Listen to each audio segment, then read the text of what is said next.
Sa susunod ka na lamang na pasukan mag-aral, anak ha. May nakita akong hiring doon malapit sa pinagtatrabahuan ni Shaira. Kasambahay, malaki ang sweldo doon. Sakto nun at matutulungan mo na ako sa pag-aaral ng mga kapatid mo. Ano po, Nay? Hihinto na naman po ako. Hindi na po ako nakagraduate ng elementary, kakahinto. Dalaga na po ako, pero grade 6 pa rin po ako hanggang ngayon. Ate na nga ang tawag sa akin ng mga kaklase ko eh. Hayaan mo na po muna akong makapagtapos kahit elementary lang, Nay. Saka ako magtatrabaho ulit at babalik sa pag-aaral. Mas maganda ang magiging trabaho ko kapag nakapagtapos po ako. Hindi na nga kaya, hindi ba? So anong gusto mo? Yung dalawang kapatid mo ang pahintuin ko? Kaya ba ng konsensya mo yon? Nay, may pangarap rin po ako. Saka ikaw po ang nanay. Ikaw po ang dapat na nagtatrabaho para sa amin. Para mapag-aral kami at maibigay ang mga pangangailangan namin. Pero baliktad eh.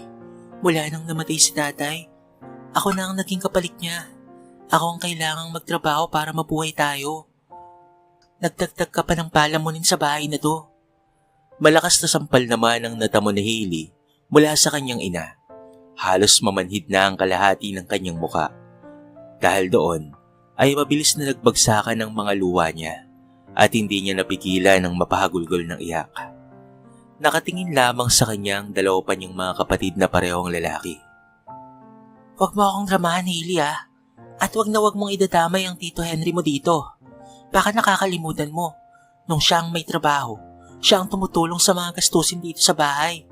Siya ang nagbibigay ng baon sa mga kapatid mo.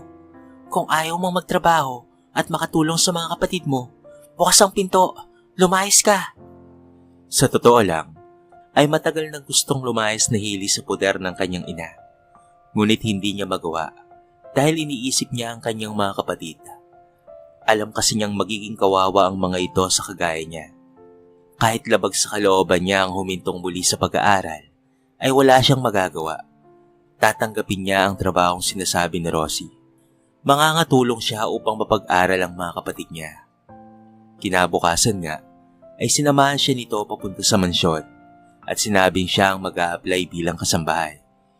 Tinanong siya ni Doña Marilyn kung ilang taon na ba siya dahil ang bata pa niya para maging kasambahay. Sinabi naman niya na 18 na siya pero nasa elementary pa lamang siya, na hindi siya makapagtapos-tapos ng elementary dahil sa hirap ng buhay nila. Dahil doon ay nabagbag ang kalooban ng mayamang babae at tinanggap siya kaagad. Sinabi rin na pwede na siyang magsimula upang siya ay makapag-ipon. Nangako ang ginang na dadagdagan ng sweldo niya. Mula sa 6,000 ay gagawin na nitong 8,000. Tuwang-tuwa naman ang kanyang ina at nagtanong pa ito kung maaari bang bumali si Hailey at ang idinahilan ay wala kasi silang maisasaing. Gustong-gustong magalit ni Hailey dahil sa inasal ng kanyang ina. Dahil hindi pa man siya nakakapag-umpisa ng trabaho, ay nagkaroon na kaagad siya ng bali. Pumayag naman ng ginang. Nagbigay ito ng 1,000 kay Rosie. Naku madam, maraming salamat po ha. Hindi po kayo magsisisi sa anak ko. Napakabait at napakasipag po niyang bata. Pero bakit pala hindi na lamang ikaw ang magtrabaho? Bakit ang anak mo ang kailangang pumasok bilang kasambahay? May sakit ka ba? Opo. Bawal po akong mapagod. Saka mas gusto po kasi ng mga anak ko na ako po ang mag-aasikaso sa kanila sa bahay. Sabi ko nga po rito kay Hailey, ako na lamang ang magtrabaho. Pero ayaw naman niya eh. Siya na lang daw. Babalik na lang po ako mamaya para maitala ang mga gamit niya ha. Napahirap na lamang si Hailey dahil sa kasinungalingan ng sarili niyang ina. Gusto man niyang sabihin ng totoo sa magiging amo niya, ngunit mas pinili na lamang niyang manahimik upang hindi na sila magkaproblema. Isa pa'y, hindi rin naman niya gustong mapahiya ito.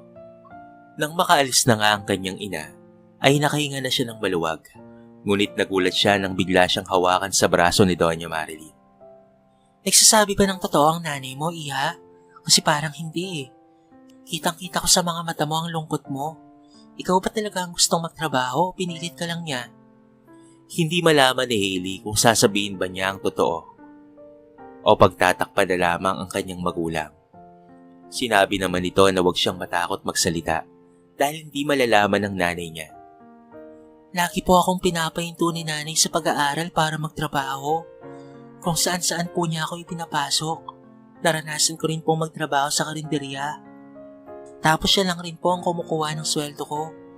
Ang sinasabi niya ay para sa mga kapatid ko raw po yun. Para po sa pagkain nila. Yun pala ay binibigay rin po niya yung pera sa kanyang kinakasama. Para ipang bisyo po nito. Grabe naman yung nanay mo. Nakakalungkot. May ganyan talagang magulang eh. Kung sino pa ang nabihiyaan ng anak, sila pa itong nagiging pabaya at irresponsable. Hindi ko nilalahat pero karamihan talaga ay ganyan. Maging matalino ka, iha. Huwag kang pumayag na abusuin ka ng nanay mo. May isip ka na at may sarili kang buhay. Hindi pwedeng lagi ka na lamang susunod sa gusto niya kahit mali na siya. Matuto ka rin na ipaglaban ang sarili mo. Yung dalawang anak ko, parehong nasa ibang bansa na. Kailanman hindi ko sila diniktahan ng mga dapat nilang gawin sa buhay. Dahil alam kong may sarili silang pag-iisip at nais sa buhay. Ang papel ko lamang ay ang alalayan sila at suportahan. Tumango na lamang siya rito at nagpasalamat. Sa kabila kasi ng kalupitan ni Rosie sa kanya, ay mahal na mahal pa rin niya ito. Dahil dito ay naranasan niyang mabuhay sa mundo. Kahit pa nga wala siyang kalayaang gawin ng mga gusto niya. Tuwing Sabado ng hapon at pati na rin Linggo, ay pinapauwi siya upang makapagpahinga. Tuwing Lunes naman ng umaga ang balik niya sa trabaho. Pag umuwi siya, ay marami siyang pasalubong sa kanyang mga kapatid na bigay sa kanya ni Doña Marilyn. Hailey, baka meron kang 50 dyan. Pahiramin mo nga ako. Pambili lang ng yosi at soft drinks. Ay wow ha, ibang klase ka. Pati pang bisyo mo uutangin mo sa akin. Bakit kaya hindi ka na lamang magtrabaho para masustentuhan mo ang sarili mo? Ang damot mo naman. Porkit ikaw ang may trabaho. Ang yabang-yabang mo ngayon ah. Saka bakit ganyan ka makapagsalita sa akin? Asawa pa rin ako lang nanay mo. Teka lang, Tito Henry. Ano ka mo? Asawa ka ni nanay? Nananaginip ka ata. Ang tatay ko ang asawa niya at hindi ikaw. Hoy Hailey, bakit mo sinisigawan ng tito mo? Bastos ka! Sabay sampal nito sa mukha niya. Hindi niya na mabilang kung ilang beses na ba siya nitong napagbuhatan ng kamay ng dahil lamang sa lalaki nito. Sige nay, sampalin mo pa ako. Kahit pa ulit-ulit pa. Total, manhid na rin naman tong mukha ko eh. Nakakasama ka ng loob nay, alam mo ba yon? Ako ang anak mo. Ako ang dapat na kinakampihan mo at hindi siya. Alam mo bang 2 beses na akong pinupuntahan niya sa kwarto at may balak siya sa akin na masama. 2 beses na niya akong hinipuan pero hindi ako nagsalita. Matagal kong itinago ito dahil naiiya lang rin akong magsalita dahil alam kong sasabihin mo lamang na sinisiraan ko lamang siya o gumagawa lamang ako ng kwento.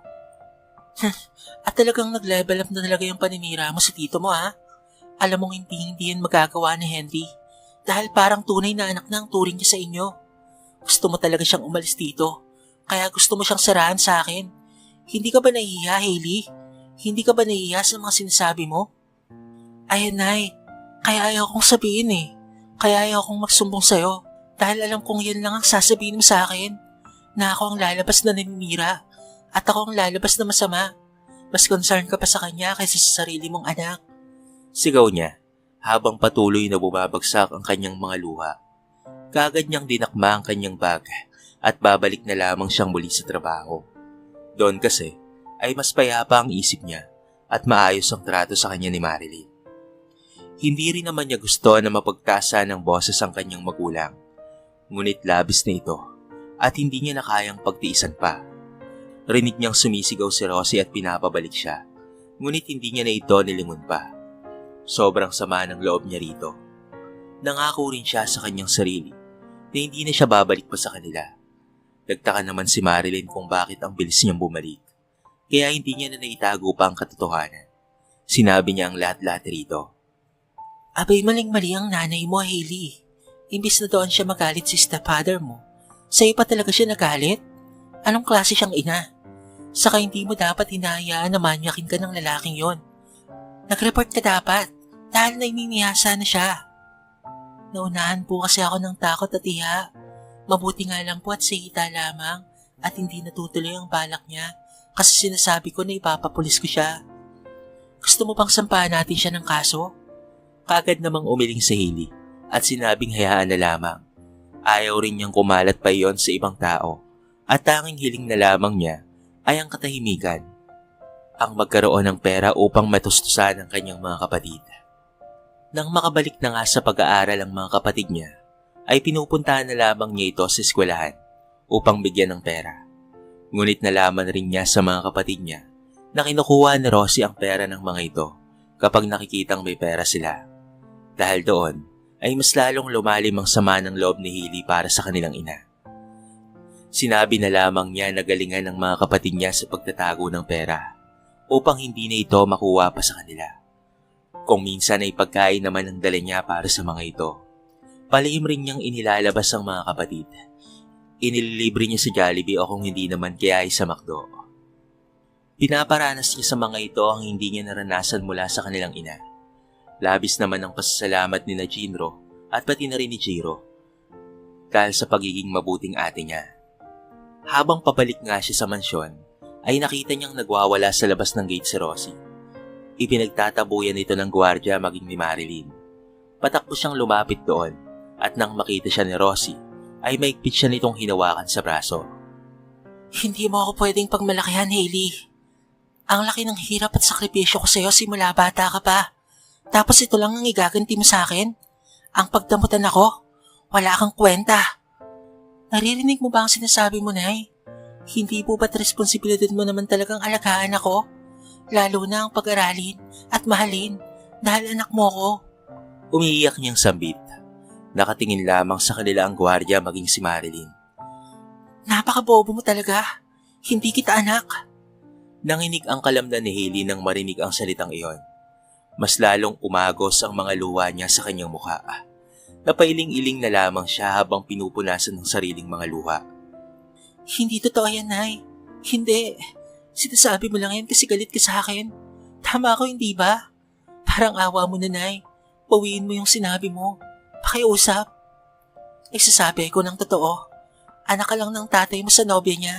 Bago kami magsama at bago kami magpakasal. Ako lang ang tumayong nanay mo. Kahit hindi ka naman ang galing sa sinapupunan ko. Ako ang nag-alaga sa'yo. Pero yung totoong nanay mo, nasaan? Nandun sa Japan. Singer doon. At balita ko ay mayaman na. Pero hindi ka man lamang niya gustong kuhanin o balikan. Ako lang ang nagmalasakit sa'yo. Ako lang ang nagmagandang loob sa'yo. Pero anong ginawa mo? Wala kang utang na loob. Hindi na nagsalita pa si Hailey. Patakbo na lamang siyang umalis sa harapan nito. Habang patuloy siya sa pagtakbo, ay patuloy rin siya sa pag-iyak. Para sa kanya, yun na ang pinakamasakit na narinig niya mula rito. Ang mga sampal at ang mga sabunot nito ay kanya pang matitiis at kakayanin. Pero ang salitang narinig niya ay hindi niya matanggap. Dahil puno na ng mga luha ang kanyang mga mata at okupado na ang kanyang isipan, ay hindi niya na napansin pa ang paparating na sasakyan kung kaya't nabundol siya. Mabuti na lamang at hindi gaanong matuli ng takbo. Wala siyang malay nang itinakbo siya sa ospital ng nakabundol sa kanya. Pagmulat niya ng kanyang mga mata, ay mabilis na lumapit sa kanya si Marilyn. Ngunit ang kanyang mga mata ay may ibang hinahanap. Salamat sa Diyos at gising ka na, Hailey. Sandali lang at tatawagin ko ang doktor mo. Pero mabilis niyang hinawakan ang braso nito. Na-hospital po pala ako? Nasaan po ang nanay ko? Napayuko naman ito at hinawakan ng kanyang kamay. Hindi raw niya kayang makita ang kalagayan mo. Nakokonsensya siya dahil sa nangyari sa'yo. Pero malay mo, mamaya ay magpunta siya. Tatawag na ako ng doktor, ha? Mabuti na lamang at mga sugat lamang ang natamo niya mula sa kanyang mukha, mga braso at mga binti. May sugat rin siya sa ulo, pero himalang walang namuong dugo sa ulo niya. Makalipas ang ilang araw na pananatili niya sa ospital, ay nakalabas na rin siya at doon na siya sa mansyon tuluyang magpapagaling. Subalit kahit anino man lamang ng kanyang ina, ay hindi niya na nakita pa. Hindi man lamang siya nito na isipang dalawin o kamustahin. Kung ano na nga ba ang kalagayan niya ngayon. Kaya naman, hindi na siya umaasa na makikita pa niya ito. Mabuti na lamang at nariyan si Marilyn dahil ito ang nag-aalaga sa kanya. Pinag-aral din siya nito hanggang sa makapagtapos siya ng elementary at high school. At hindi niya akalain na pati pala sa kolehiyo ay ito ang magpapaaral sa kanya. Pagkatapos naman ng 4 na taon sa kolehiyo, ay nakapagtapos na siya ng pag-aaral at mabilis na nagkaroon ng trabaho sa ospital bilang nurse. Para sa kanya, ay hindi sapat ang salitang salamat dahil sa pagpapaaral at pagmamahal sa kanya ni Marilyn. Pagmamahal na hindi niya man lamang naramdaman sa inakala niyang tunay niyang ina. Hindi man tinutulungan ni Hailey si Rosie, ay tinutulungan naman niya ang kanyang mga kapatid. Siya na ngayon ang nagpapaaral sa mga ito. Ate, salamat ha. Buti na lang talaga at nariyan ka. Hindi namin alam kung anong buhay ang meron kami ngayon kung hindi mo kami tinutulungan ni Kuya Jinro. Ilang beses ka nang nagpasalamat sa akin, Jiro. Wala yun, oh. Siyempre mga kapatid ko kayo. Kahit hindi tayo magkakapatid sa ina, magkakapatid naman tayo sa ama at mahal na mahal ko kayo. Kamusta pala si nanay? Ayun, nag-away sila nung nakaraan ni Tito Henry dahil sa paglalasing ni Tito gabi-gabi at nagagawa pang mga babae. Pabuti nga at nalinawan na si nanay. Pinalayas na rin niya sa wakas ang batugang yon. Pero ayun, iyak ng iyak. Gusto pa ata niyang pabalikin yung walang kwentang lalaking yon. Alam mo, kahit hindi ako minahal ni nanay, mahal na mahal ko pa rin siya at nasasaktan ako kapag nasasaktan siya. Kayo na ang bahala sa kanya, ha? Saka wag na wag niyo nang papabalikin si Tito Henry sa bahay natin. Kayo ang maging tagapagtanggol ni nanay. Mga binata na kayo eh. Hanga talaga ako sa iyo, ate. Sa kabila ng lahat ay concern ka pa rin sa kanya. Dahil mahal ko siya. At para sa akin, siya pa rin ang nanay ko. Dahil sa kanya ay may tinatawag akong nanay. Narinig ko ang lahat ng iyon. Sabay silang napalingon nang marinig si Rosie. Nasa likuran na pala nila ito at narinig ang mga sinabi niya. Nay? Lumapit naman sa kanya si Rosie at hinawakan ang mga kamay niya at nag-umpisa ng mangilid ang mga luha nito at ganoon na rin naman si Hailey. Anak patawarin mo ako ha. Maling-mali ako sa mga nagawa ko sa'yo.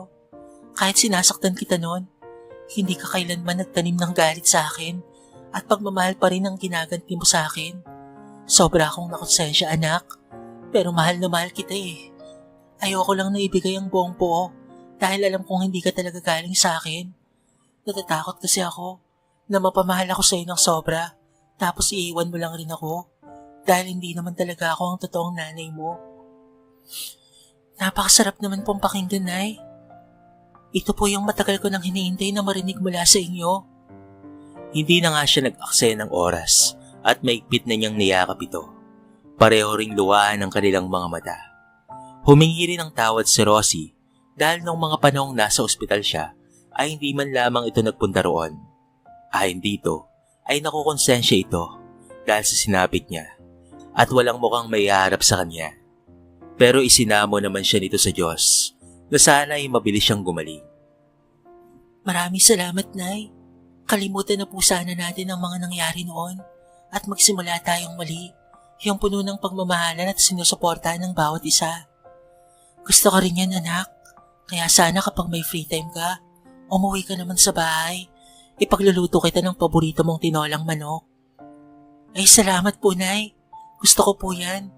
Alam mo pa rin po pala ang paborito kong ulam. Abay, oo naman, anak. Pareho kayo ng paborito ng tatay mo eh. Mula nga nang magkaayos sila ni Rosie, ay madalas na rin siyang umuwi sa bahay nila at ayos naman ito kay Marilyn, na ngayon ay mahina na at inaalagaan na lamang ng private nurse nito. Nagpresenta pa siyang siya na lamang ang mag-alaga rito, ngunit sinabi nito sa kanya na tuparin na lamang niya ang kanyang mga pangarap na maglingkod sa ibang pasyente sa ospital. Labis na rin siyang nalulungkot para rito dahil kahit mahina na ito at sakitin na, ay hindi man lamang umuwi ang mga anak nito na nasa ibang bansa. Para sa kanya, kung may mga magulang na pabaya, meron ring mga anak na pabaya sa mga magulang na kapag may sarili ng buhay, ay baliwala na para sa kanila ang kanilang mga magulang na nag-alaga sa kanila, nagpaaral at nagmahal sa kanila noong sila ay musmus pa lamang. Habang nasa kwarto nga siya, ay nagtungo siya sa bintana at tumingala siya sa kalangitan habang maluwag ang mga ngiti sa mga labi. Tay, sobrang miss na po kita. Masaya na po ngayon ang panganay mo dahil ipinaparamdam na ni Nanay Rosie sa akin na mahal niya rin ako. Bumabawi po talaga siya sa akin. Kaya ayos lang rin kahit hindi ko na po nakita ang totoong nanay ko. Dahil may Nanay Rosie at Nanay Marilyn naman na po ako. Kaya kumpleto na po ang pagkatao ko. Nang bigla nga niyang maramdaman ang pagyakap na Rosie mula sa kanyang likuran at hinalikan pa siya nito sa buhok at sabay nga silang tumingala muli sa kalangitan. Minsan talaga ay mabigat ang mga pangyayari sa ating mga buhay. Pero laging tatandaan na kahit gaano pa kabigat ang ating mga suliranin, kailanman ay hindi tayo pinabayaan ng Diyos. Gagawa at gagawa ang Panginoon ng paraan para lamang ma-provide ang ating mga pangangailangan. Kung minsan, ay gagamit siya ng ibang tao para tayo ipagpalain, katulad na lamang ni Doña Marilyn kay Rosie. Walang mahirap sa Panginoon, lalo na't kung patuloy lamang tayong magtitiwala sa Kanya. Dito na po nagtatapos ang ating maiksing kwento sa araw na ito. Sana po ay nagustuhan nyo. Kayo mga kabarangay, anong masasabi nyo sa ating kwento? I-comment nyo naman sa baba ang inyong mga reaksyon at babasahin natin ang lahat ng yan. So paano kabarangay? Hanggang sa muli, thank you so much and peace out.